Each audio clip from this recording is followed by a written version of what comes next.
કેમ છો ગૃહિણીઓ? જીમ્સ કિચનમાં તમારું સ્વાગત છે। આજે હું તમારા માટે લાવી છું લાડવાની રેસીપી।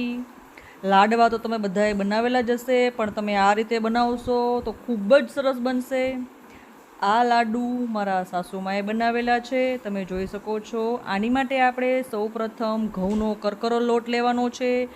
તેમાં થોડુંક મોણ વધારે નાખવાનું છે તેલનું, અને ત્યારબાદ આ તમે જોઈ શકો છો આપણા હાથમાં તેલ અને લોટ છે એકદમ આવી રીતે લાડવો થઈ જાય એટલું આપણે તેલ લેવાનું છે।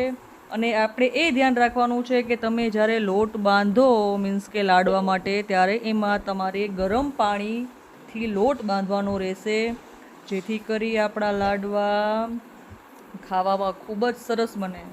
તમે આ રીતે અચૂક બનાવજો, ટ્રાય કરજો, અને પછી મને કમેન્ટ કરીને કહેજો કે આ લાડવા કેવા બન્યા છે। તમે જોઈ શકો છો આવી રીતે તમારે લોટ બાંધવાનો છે। આપણા મુઠિયા છે આ રીતે થવા જોઈએ, પ્રોપર લોટ નથી બાંધવાનો, આવી રીતે છૂટું છવાયો લોટ બાંધવાનો છે।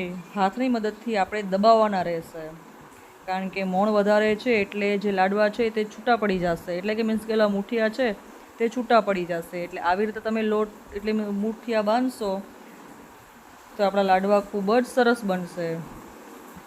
મુઠિયાને આપણે એકદમ દાબીને બનાવવાના છે। તમે જોઈ શકો છો આવી રીતે બધા જ મુઠિયા બનાવી લીધેલા છે।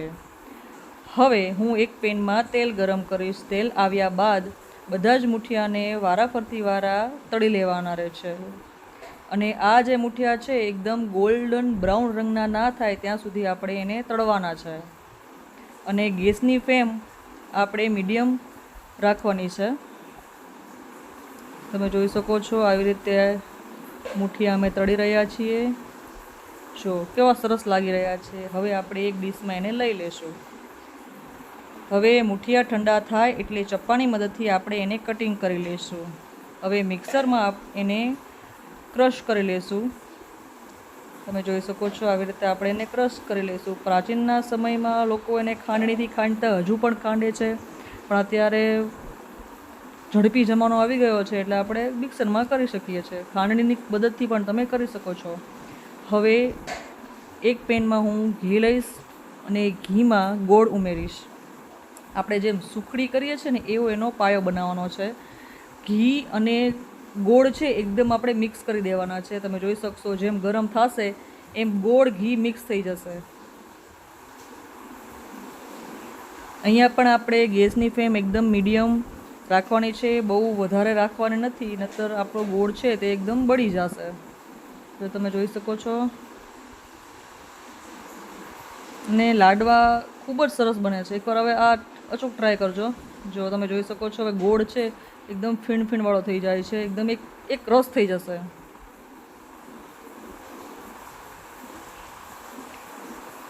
એને ચલાવતા રહેવાનું છે જેથી કરીને અંદર ચોંટી ન જાય।